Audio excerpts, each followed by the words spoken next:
with.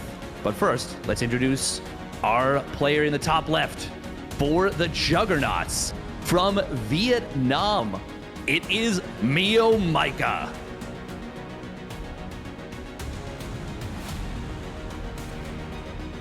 In the bottom right, his opponent, Mad Max. It's Astrea.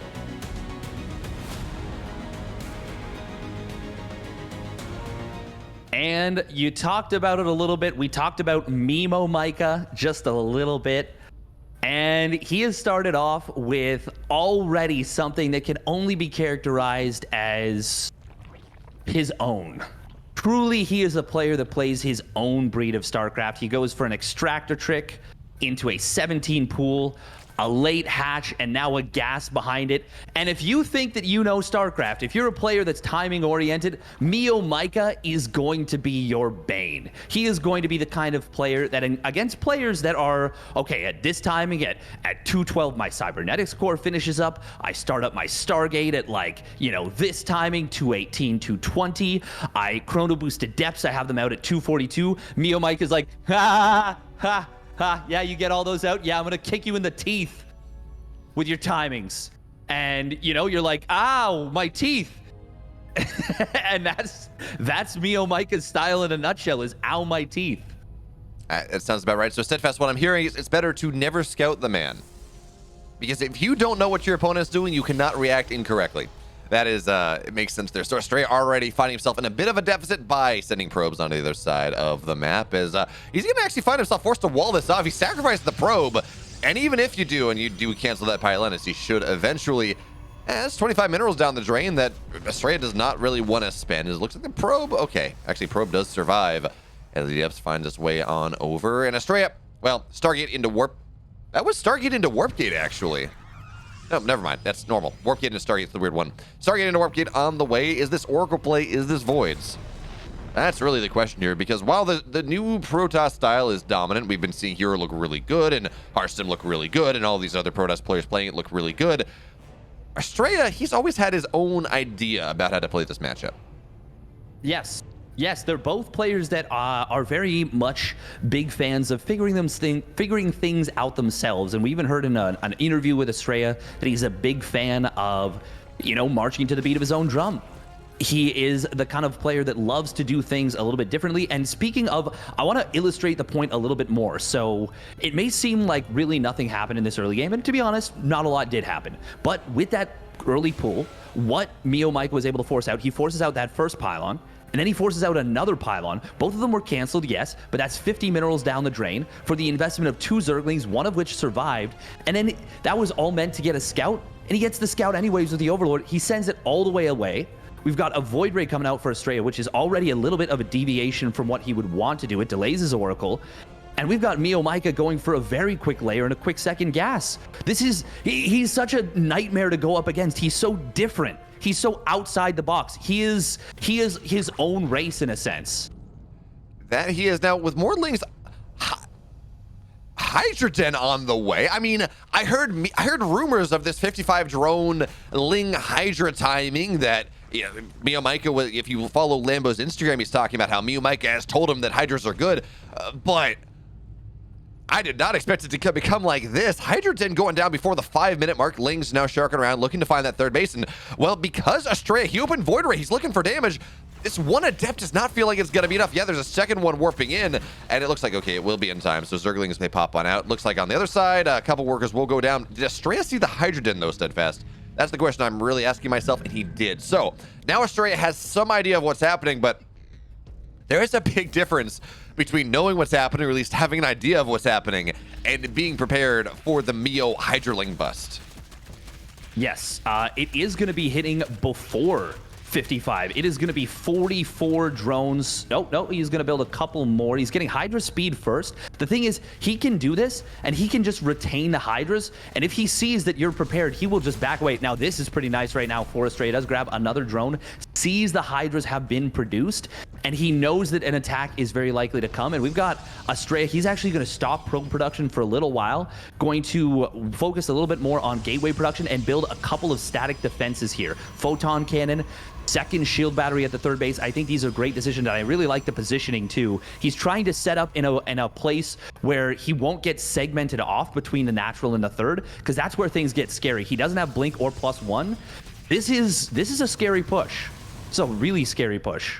It really is. So now, both Astrea and MeomaikA trying to knock those rocks down, at least for just a second, but the rocks will fall soon enough. MeomaikA opening up the attack pattern right into the core of what Astrea is going for. Hydra speed is done, range on the way, but really the important thing is the speed here. You want to be able to rally across. MeomaikA setting up for the concave. He says, look, Astrea, you're defending your third, that's fine. Let me run into the natural. We're going to see the cannon go down pretty much immediately, but we got to remember, blink is done in 8 seconds, +1 done shortly thereafter that. That's the timing that Astrea is looking for, but here comes MeomaikA. Lings are going to look to come streaming on in. How good is the stasis trap going to be? Actually, kind of really nice here, serving as a fantastic force field. Now Astrea blinking on backwards, but the Hydras, they find their way on in. He forces the shield battery, but MeomaikA bounces back out for a moment. Hydra range almost done. The concave still very nice indeed, but it feels like the stalker count for now is going to be enough to force MeomaikA back. He says, okay, that's fine. Shield battery forced in the third. Let's push into the natural. Here we go. Now the Lings, they're around, but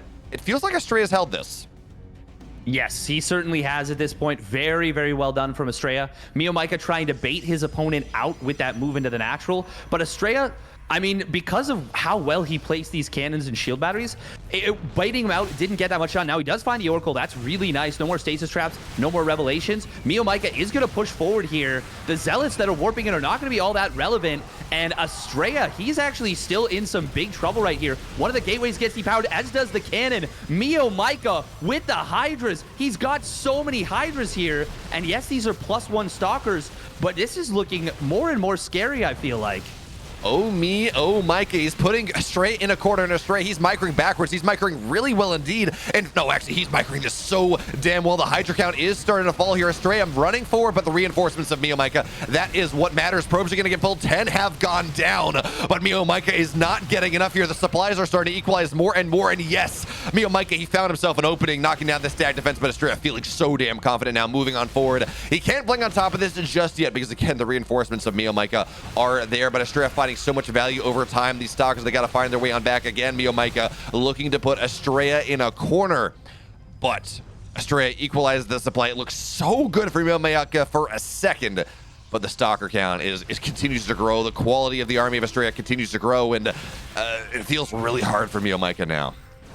Yeah, this was, for a moment, I was starting to believe. Meanwhile, we've got the Void Ray getting a kill on that hatchery in the top right, or, well, top center, I suppose. Honestly, that's just gravy for this at this point, because if Astrea simply holds, MeomaikA is not droning at us. He's adding on a lurker den, but he's committing all of his resources to this. He's not going to have some big 5, 6, 8 lurker switch even. I do like the spreading of the creep here, and if this had been earlier, maybe this had been enough to turn the fight, but Astrea is going to be holding. MeomaikA had a moment where that was looking so scary. The static defenses got depowered at the third, and maybe if he'd backed off, killed the Nexus, and just forced Astrea to come at him, that would have been what he needed to get done. But instead, it is Astrea with a very nice hold. He doesn't need to be careful about pushing up the ramp. This is still a lot of Hydras, so you got to respect the Hydras. But Astrea should be able to get on out of here with the majority of this. Only loses a couple stalkers. Battery overcharge is going to get popped just to make sure. MeomaikA keeps wanting Astrea to blink in on top of him so he can pull the trigger and just turn and fight. But Astrea is not falling for it. He is not going to be baited into that very aggressive and, well, what would be ultimately overly aggressive blink. MeomaikA, if though he can actually bait that and keep these lurkers hidden, this could be very, very good for him. However, Astrea, the observer, is going to see this. He will see the lurkers here, and that's going to let him know, okay, yeah, I need to kite this very, very carefully. I mean, that being said, Steadfast, there's only one observer on the field, so not a ton of detection here for Astrea. Now MeomaikA, oh, big lurker shots here to start. You got to be so careful. Lurkers absolutely shred stalkers, but I think he lost one lurker already there from the micro of Astrea. No, wait. There's the lurkers back up. Anyway, 4 lurkers are here as Astrea runs in, or MeomaikA does, and the Void Ray does fall. But Astrea now, he runs forward, looking to knock it down. 1 lurker falls. Now we're down to 3, and the critical mass of stalkers means that MeomaikA not really able to get the damage he's looking for, not with all the shield batteries here. So shield battery overcharge gets popped to allow Astrea to run forward again. Another lurker falls. We have more on the way, of course, but now Astrea, he's up in army supply. Yeah, lurkers are great against stalkers, but not at these numbers. No, not in these numbers. You need, if he had 6 or 7 lurkers, this is what I was talking about. 6 or 7 or even 8 lurkers in this position. And this would actually be terrifying. Oh, nice blink forward does take down the Overseer. Means no Observer snipes. However, the Observer has already gone down. This is actually pretty scary. But Disruptors are going to come on in. If there were 8 lurkers, he could feel confident going right into the natural and maybe taking down that robotics facility before his opponent could get the disruptor out. But as it stands right now, we are going to see that disruptor hitting the field. Observer is not out, but the Oracle will provide that detection. And Astrea, he's going to have all the tools to crush this army. Does pick off another lurker. He's just playing this so safe and carefully. I love the way he's doing this. Oh, disruptor gets target fire down. Nice job from MeomaikA. But does it even matter at this point? I love the addition of oracles into this game state. Observers can be sniped, oracles not really, so it's just permanent revelation on the lurkers now. So Astrea knows that whenever he takes the fight, he will be able to target down the scary units that MeomaikA does have. Now stalkers, they run forward, and it forces MeomaikA back, but MeomaikA has done a really big disruptor. MeomaikA has done a nice job of wedging his way into the natural just a little bit, but it is a 40 army supply lead for Astrea here. It feels like he can make something happen. I mean, the lurkers, they're still scary, but it is only 5 of them. And there are just so many stalkers on the field here, Steadfast. Yeah, there are a ton of stalkers. The thing is, one bad blink, and Astrea could suddenly be dead. So, like, that's why MeomaikA is still in this game, and that's why Astrea is not just looking to crush this army just yet. Ooh, big. That might actually be the moment for him to go for it now. He revelates. He actually doesn't catch all the lurkers, but he gets 4 to 5 of them. He may just go for one more disruptor shot, and yeah, I think this is his moment. This is where he can just break this at this point. He's softened up the army a little bit too much, and Astrea is going to push forward. He's got such a huge concave. He's got the revelation, and this is going to be a massive disruptor shot, a huge concave from Astrea, and he will take, honestly, a pretty thrilling game number 1. I mean, there were times where MeomaikA almost pushed through, and I feel like maybe even if he kind of maintained that game state and just didn't have his 4th sniped, maybe he's able to make something happen. But he never droned up anyway, so I guess the 4th hatch was much more for Larva than it was for anything else. Astrea almost crumbled there. He almost died to the pressure, but again, we see class. Astrea, he's a GSL class Protoss, and MeomaikA, incredible runs, but you can only get so far on memes. That being said, Steadfast, we have maybe 4 more games of MeomaikA. So we're going to have to see, yeah, sure, the 50 drone Hydra Ling bust didn't work. Maybe. Maybe we see something else from the man. I mean, he did 2-0 Varstum, so he certainly has something up his sleeve. Yeah, and I mean, I think we saw it. We saw how close that was to winning the game. I really think that if MeomaikA at that 3rd base, because Astrea had cut probes, he'd lost that 1 gateway worth of production. If MeomaikA just stays on the outside of that setup, gets the lurker done, and does the same thing pretty much that he did already, I think we're actually looking at a game 1 victory for MeomaikA, despite everything, because Astrea can't afford to lose that 3rd base. He knows that his opponent is going to be able to drone up at any given time if he kills the 3rd, or if he doesn't, he can just outmass him at that point, because, you know, you're being outmined, even though MeomaikA is not on the greatest economy. Blink Stalkers are not the greatest counter to Hydra Ling, even with the +1. Like, that was a really scary moment, and Astrea handled it very well, but I really feel like MeomaikA had an opportunity there.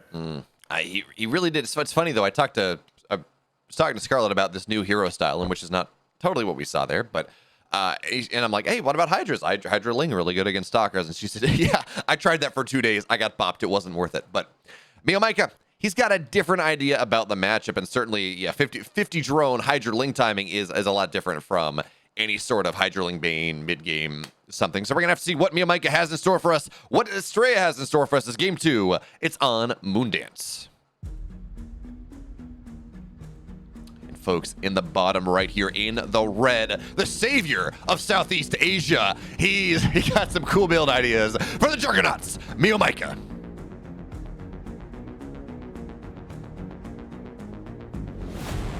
And his opponent, spawning up at the top left for Alpha X. It is Max Angel Astrea.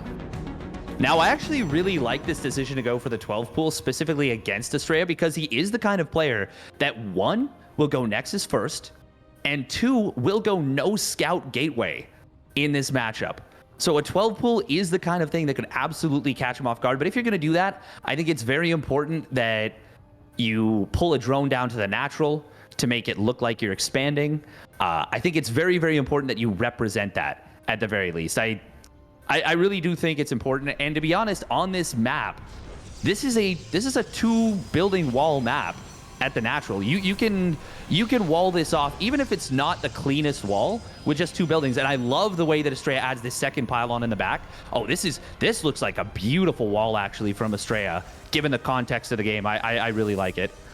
This gateway will be very exposed, but if you can get away with a 1-gate defense against a 12 pool, you are in phenomenal position. But it's only going to be 6 lings. Oh, MeomaikA only 6 lings, and now he starts up an extractor. I think he's going for some kind of cheese behind this. We got to point out those are exposed pylons. I mean, maybe not as exposed as others, but if you're able to wedge your way in, and notice where the zealot kind of has to be to make sure that it has minimal surface area. Is there a world where this is just for a baneling nest and he says, exposed pylons, let me go bust through that one? But zealot's on the map right now. MeomaikA, I mean, he's not cheese. I mean, I guess he's going to go for some sort of timing, but even a macro game, I would love his game state just considering how much he forced out of Astrea. Yeah, considering the fact that he only goes for 6 lings, this is a pretty significant response. Now, he didn't get that second gateway, like I said. He didn't hamstring his build too much. Astrea, is he going to go for a Twilight behind this? Yeah, I think so. Yeah. Oh, no, gateway. Oh, what? Oh, he's going to go... Wait, is he going to go 3-gate? Or is it going to be double gate, Stargate, and he just builds the gateway first? Like it's... There we go. No, it is going to be double gate. Okay. This will be very, very good against any cheese. However, MeomaikA, I mean, he's still mining gas. Yeah. Is it going to be a quick layer for a Nidus Worm? I mean, it's MeomaikA. This could just be... Well, no, he's only on 2 hatch, so I was going to say, maybe just a similar Hydra timing. But I really don't like the Hydra timing on this map. Not with how you can kind of get 3 bases for... You can get your 3rd base really in a way that you can't pressure it. And there we go. Roach Warren. Well, actually, there's no Stargate Steadfast. So some sort of... And MeomaikA knows this. So some sort of Roach Ravager timing against what is just a bunch of gateways, and yeah, there's a Twilight down now, is actually... That's an enticing idea. Yeah. He's still building a couple drones, but he's getting a second gas. This does feel like it is going to be a big Roach Ravager Ling all-in. And I don't think Astrea... I don't know if he actually got vision of this bottom right side. I can't tell the way the vision kind of works. Ooh, does Astrea see this gas? Oh, I don't think he did. I think he canceled. Yeah, he canceled the shade just before he saw the gas. And now we're going to see the Lings jumping on these units. It is going to be resonating glaives. And this is actually looking extremely scary for Astrea once again. Oh, these Adepts are going to try and get into a wall. This is kind of funny. He gets them into a wall and then he shades back anyways. Oh, okay. That's a really nice position to be in right there. Yeah, MeomaikA's aware of this, though. I was going to say, this also means that they're rather exposed and they're also not scouting on the other side of the map. If he gets caught out here and doesn't have resonating glaives, gets surrounded and hit with a bunch of Roach Ravager Ling, if Corrosive Biles hit on top of these Adepts, this could be extremely scary. Ooh, is he going to... Oh my god, if he shades forward. If he shades forward... No, he does! Oh my god! An immediate recall! Oh, I think 2 of them landed. Oh my god, look at the damage on those Adepts. That would have been so bad if he was even a quarter of a second later on that recall. Resonating Glaives is going to finish up very shortly, which is going to help out a lot. It's only the 3 Ravagers for now. Ooh, Corrosive Biles, 1 Adept does go down. This is no Resonating Glaives just yet. The Ravagers should be the juiciest targets right here. 5 Ravagers. The Lings, they're not in position to protect the Ravagers here, but they will kind of sneak through these Ravagers, that is. The Adepts on the bottom side, Corrosive Biles will get dodged. Shield Battery is going to go down, but I think Astrea has dealt with this well enough. I think the Pro Pull was enough in this situation, and Astrea He is going to hold here. MeomaikA. Oh, he's going to lose all of these Ravagers on the retreat, I feel. Does Astrea chase? Look at oh, I like this. Line of sight blocker. There we go. Yeah, well, he is going to lose the Ravager. Oh, no, he doesn't lose the Ravager. But this is still going to be, this is still going to go totally fine for Astrea. And that it will. So Astrea, he holds. He doesn't get necessarily the damage on the other side of the map that he wanted, but MeomaikA committing to a 2-base all-in is all the damage that Astrea really needed, so long as he does not die. And Steadfast behind this. Dark Shrine on the way. How much? Actually, Dark Shrine done. There is no Spore. Lair will complete, but with all the army of MeomaikA on the other side of the map, this DT represents a lot of damage potential. As MeomaikA kind of looking to put a little more pressure on, but we talked about this a couple minutes ago. Your third base is free on this map.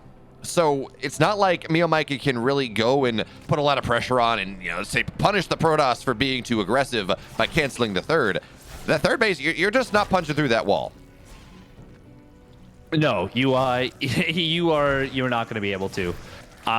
This is a really, really nice move, right? By the way, from Astrea here. He catches 6 drones, 7 drones. Can he get an 8th? Yes, he can. Can he get a 9th? No, he gets a link. He was the 9th. That was still really, really good for Astrea. Really good. Oh, and he got more drones actually in the main. Oh. Another 3 drones or 4 drones. No, 5 drones. He got another 5 drones in the main. He does go double Stargate. MeomaikA is very, very well known for his Muta switches. The thing is, you've seen that there's not that many gases, so he might just be going Phoenixes in general to just say, yeah, I'm going to preempt that. I'm going to take control of the game. I'm already in a good spot. You can't break me. I've got 3 bases. This has been a phenomenal game so far out of Astrea. I am really, really enjoying this, and I'm really glad we got this series. This has been fun to see him respond to the zaniness of MeomaikA. And Steadfast, I was going to say, I'm not even convinced it is Phoenix play, considering how turtle up that 3 base is. Astrea loves his carriers, but no. 2 Stargate Phoenix going to be the name of the game as Astrea gets himself set up for some ground pounding stuff behind that. These Adepts, though, got to be very careful. Yeah, they can fight a couple roaches, but not that critical mass. So the Adepts looking to shade in, maybe find something a little bit more. But at the very least, it does force the army of MeomaikA back. So +1 ground on the way. A Phoenix on the way, something that MeomaikA is not aware of. And Steadfast, you talk about Muta switches. MeomaikA took the pocket third as his third, and you're lacking a gas there. So not only is MeomaikA rather economically behind, he doesn't really have that, but here come the roaches. It really is only Adepts here. MeomaikA trying to pile his way on, and Shield Battery Overcharge is going to get popped, but you just warp in more Adepts, and that doesn't really feel all the best. But the Phoenix here as they come in, looks like they're going to be able to lift at least some of these roaches, but this army from MeomaikA is actually really powerful. Astrea, he's got to be so careful right now. Yeah, MeomaikA stopped droning at like 46, and he just built units. And Astrea, he was preempting a Muta switch, like I said. But MeomaikA, he's just going to commit, and he's up like almost 50 army supply. He is going to break through here. The Adepts just don't deal with roaches. The Phoenix count is not big enough. We do see a DT warped in. Oh, Void Rays are going to hit the field, but he will depower and prevent more than just 2 Void Rays from hitting this field. Astrea, he is in so much trouble. Can he clean up with the DTs, with the Void Rays, with the Phoenixes before he takes critical damage? I don't think so. Steadfast, no, I think it is. There is no detection here on the map. The DTs, as Astrea continues to warp them in, he's going to be able to keep sniping down the Overseers.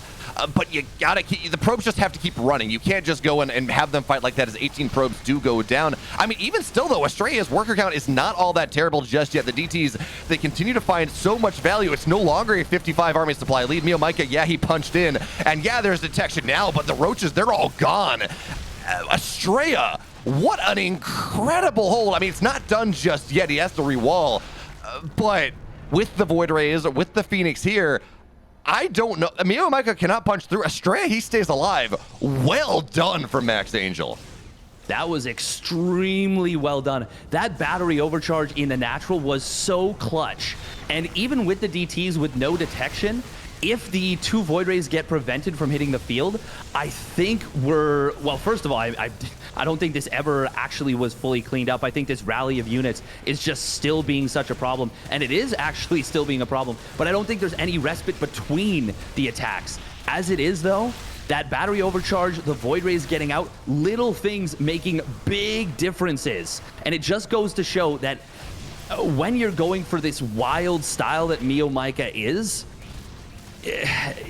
little things can make a massive difference. He does get another 16 probes, and behind all this, he had droned up a little bit earlier. He's gotten a Hydra Den. He's on +1 missile. He's actually still in a pretty good spot right now. He is prepared for these Phoenixes. He's got Hydra speed now on the way. No range, but lots of queens.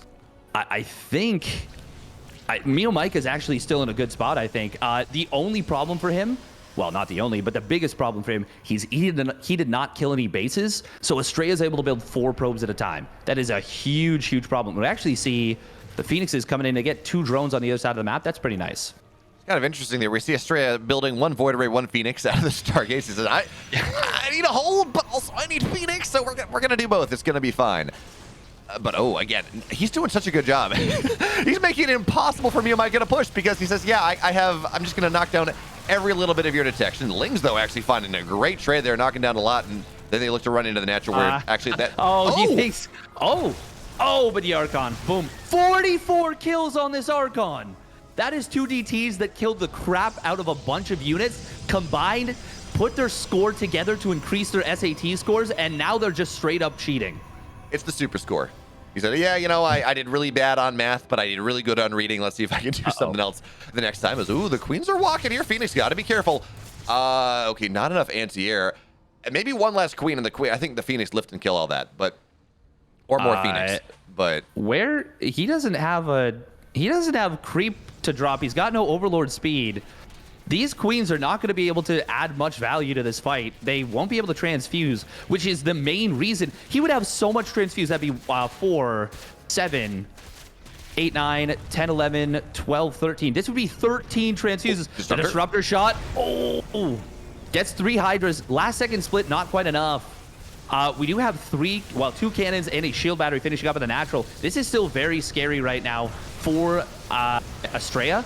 But another disruptor going to come on in. Oh, can he get targeted down? Oh, he just barely prevents it. But the queens, there's no transfuse. And just the Phoenixes, the Archons, the Void Rays are going to be enough to hold. And Max Angel is going to clean up this push once again. What an entertaining couple of games we have had, though. You know, Steadfast, I'm looking at this, and it's probably a 2-0 Astrea lead at this point. MeomaikA, he's not, his economy is on 4 bases, but it's only 63 workers. His resources loss count is 7,000 more than Astrea, and Astrea with that hold. I mean, it does feel like MeomaikA's running out of room. But oh man, what a cool, you're right, what incredibly cool games here we do have coming on in. But Astrea maybe overstepping himself just a little bit. Disruptor goes down. Archon, the killer Archon is getting targeted here, but Lings are just barely not going to shrub that. And yes, Astrea loses the first half of that army, but now the Phoenix arrive, now the Disruptors arrive, and it doesn't feel like the rally is good enough. And there we go, the Archon's, he lived a good life, but he dies for the cause. Astrea, though, 2-0. 57 kills on that Archon before it was mercilessly gunned down by the Zerg Swarm. They recognized a hero and they targeted him with great, what's the term? Great prejudice. Yeah. Man, what a game. What a game. What a series between these two. This has really been fun. I know that, you know, it maybe isn't the highest level of play, absolutely. Although we got to be honest, the timings for MeomaikA have been scary as hell. And if Astrea hadn't been basically defensively blocking every like random sting that MeomaikA has done, it would be we'd be looking at a 2-0 lead for MeomaikA, you know? What a great analysis. If Astrea hadn't defended MeomaikA's attacks, MeomaikA would have won the game. But like really, these are not easy attacks to hold. They are really difficult, and you got to be sharp to hold them off. You really do. And by the way, I got an update for you, Steadfast. Harstem has been pushed as this incredible. I mean, he's been looking really good. Scarlet's up 2-0 on Harstem. So that's actually really impressive. I don't know, maybe it's main stage jitters. Harstem has looked better than he ever has in these online events. I mean, I guess excepting maybe that one home store cup win, which is very different from a DreamHack. Scarlet has, it feels like she always rises to the occasion. Well, okay, maybe not Katowice, but in these events for the most part, it feels like she always rises to the occasion as the event gets bigger.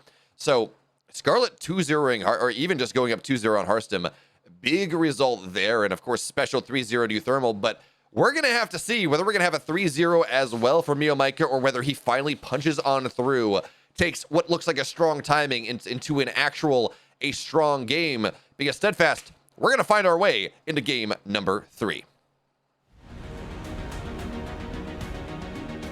And in the bottom left here in the red, his builds are incredible. Let's see if he actually takes the game, though. He is MeomaikA.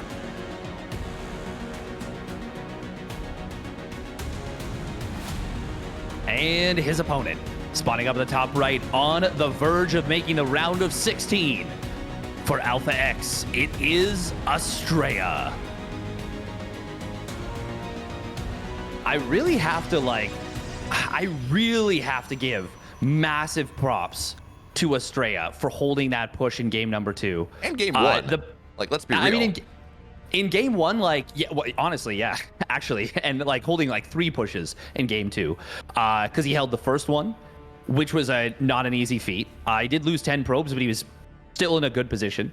He held the second one, which to me was the most impressive. But yeah, that hold in game number 1 and the patience we saw displayed was so impressive. Oh my God, we're seeing 3 hatch before pool with a hatch block out of MeomaikA.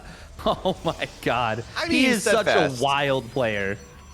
Is this really 3 hatches before? I mean, yes, technically it is 3 hatches before a pool gets dropped. But when you talk about 3 hatches before a pool, my mind goes to, a macro opening. You're just trying to get as many larvae out as possible. And of course, it's not an opening that has existed since really Heart of the Swarm. This is just a 2 hatch opening. You're just trying to delay the economy of your opponent. You used to do this at the beginning of Legacy of the Void. I remember. Fair, yeah, that's true. Yeah. Yeah, you used to do this at the beginning of Legacy of the Void. It was really cool to play as much as I did, because the meta was constantly evolving. I remember everything was 2 gate openers for Protoss. You could snipe larva with 2 shots before they nerfed the damage from 23 versus light to 22 versus light. That had such a massive impact on the game. But this is a really, really nice start for MeomaikA. He is able to deny this Nexus for a very long time. His natural is already up and running. He's already droning it up. He delayed his gas, so link speed is going to be a ways away. Ooh, can he keep this drone alive? Oh, yes, he can, and he's good. Oh, damn. That would have been really nice if he could have forced the Adept to, follow him into the main base. But Astrea was able to cut off the angle, and good job. I thought it was going to be enough HP, but of course, Adepts do 22 damage per shot, as I was just illustrating. Wow, Steadfast. Quick maths. Quick maths. It was really fun to be a part of that meta and, see it evolve at the very, very beginning of the game, because everything was hyper aggression. Legacy of the Void was really like a new game with. It wasn't an expansion. It was its own new game with the 12 worker start up from 6 workers. Yeah, it was such a phenomenal time for StarCraft 2. Man, yeah, I never had more fun playing StarCraft than I did to start a Legacy when no one knew what was happening. But Adept now finds his way, or at least gets a scout into the main base here. Deny the third. A second Adept coming in from the right side. MeomaikA says, he could have gotten that down. I guess he could have. I think he decided not to, though. No point building the extractor, because it was gonna die. That just ends up being an extra 25 minerals, which is not a big deal, but you don't want to give it away. So a little bit of not clutch thinking on the fly. And I say that as someone who not only builds that, but also then will not cancel it, even if the Reaper leaves it alone. I'm obviously talking about ZVT, but this could be a denial on this base, but no link speed will complete. He gets the wraparound on the Zealots, but there might be a little bit too much Protoss here. He's only going to take down one of the Zealots and loses a lot of lanes. The Queens will be able to push this back and will keep the hatchery alive, but already some really good pressure and some good trades for Astrea. 7 Zerglings for 1 Zealot. You take that every day of the week and twice on Sundays. Unfortunately, those Steadfast is Saturday, so we only do get it once. It looks like a set of Adepts into the Oracle flies into the natural as well, so he's getting 5 workers. There's actually no spores. There's very few Queens. That is one of the downsides of this build of MeomaikA. 9 workers, 10, 11. He's not going to get 12. Yeah. Oh, no, he does. He does have enough energy. Oh, the misery. Everybody wants to be his enemy. That Oracle's enemy. Yep. That went so well. And we talked about sharp timings. They rely on you not losing that number of drones. Astrea, he re-walls with a pylon to make sure that MeomaikA cannot squeeze through. And Astrea, he's going to be able to push this back. He's on 3 Oracles. Hydroden comes on down. But this already feels like too much. Oh, who? Me? You? No. Oh, Italian. Bop-a-da-boopy. Sad bop-a-da-boopy noises. Oh, no. Man, by the way, shout out to the Italian stream. They were the only ones that were able to cover the Rainer I'm playing Protoss versus Solar. Yes. Oh, Astrea going to be unpausing. Oh, or pausing. Uh-oh. I hope we have a referee. Please tell me we have a referee. I mean, Steadfast, if there's no referee, then the players can unpause. Oh, yeah, okay. Yeah, it doesn't do it. StarCraft has been around for how long now? No, they cannot. Or, well, sorry, if there's no referee. No, if there's no referee, it doesn't show. Yeah, I was going to say, the players cannot unpause in this state. Hopefully the referee is paying attention. Yeah, that's actually the question, though. That's the question, yeah. Because right now it says only a referee can unpause the game. Okay, there we go. There we go. We're good. All right, and here we are. Minute 17. The referee is still not responded. Oh, he canceled the Hydroden and is going for a Roach Nidus all in. Astrea never scouted the Hydroden to begin with, so that doesn't matter. But, oh, well, now he is going to scout the Nidus Worm. Okay, yeah, this game is over. Oh, he's going to get 6 more drones. Yeah. You can't hype this one up. That Nidus Worm is not going to work. Steadfast, I believe, down literally 22 workers and army supply and everything else. The paltry sum of roaches that MeomaikA is saving up for is going to be the savior. No, I can't do it. I tried. I'm sorry. Even I can't do the caster thing there. But Astrea is getting himself set up. He has shield batteries on the way. Again, the Oracle are going to look to... I feel like he just kind of... Oh, no. Oh, I mean, there's one queen, and it's just going to die. He's going to get... No, he doesn't. Never mind. That's it. Yeah,